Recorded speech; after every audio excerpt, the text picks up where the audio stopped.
Washington Boulevard in Pittsburgh is still closed tonight, and it will remain that way through the morning rush. The storms flooded the road last night, and then a landslide covered part of it with mud and trees. Ralph Iannotti is there live with the very latest. Ralph.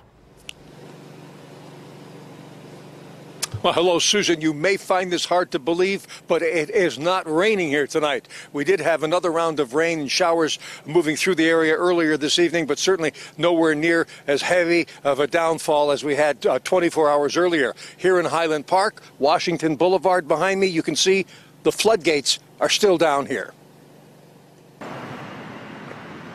There have been chronic problems with Washington Boulevard's floodgate system since they were first installed after 4 people drowned in flash flooding on this busy roadway in 2011. The low-lying boulevard is surrounded by hills. Now it's not only the floodgates that stop people from driving on the road when there's a flood threat, but wooden barricades as well are used as a backup. The floodgates came down and the barricades were put up Wednesday night because of the heavy rains.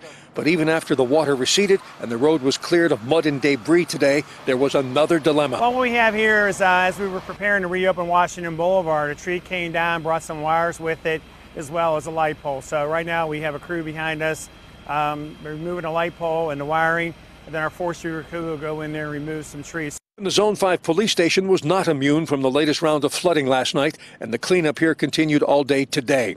The ground has become something like a sponge, and it can only hold just so much water. Officials are worried about what might happen in the coming days, even when the rain finally comes to an end. In the area where this tree has fallen, the trees continue to move, so we have some serious concern about the area. So again, Washington Boulevard will be closed until further notice. We want to make sure we take all the precautions.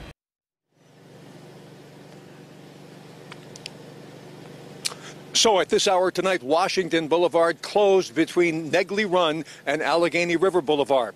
Insofar as the power situation is concerned, the street lights here on Washington Boulevard are still out at this hour, and we're told by Duquesne Light that they still have about 1,000 customers without electricity tonight. We're live in Highland Park. I'm Ralph Iannotti, KDKA-TV News.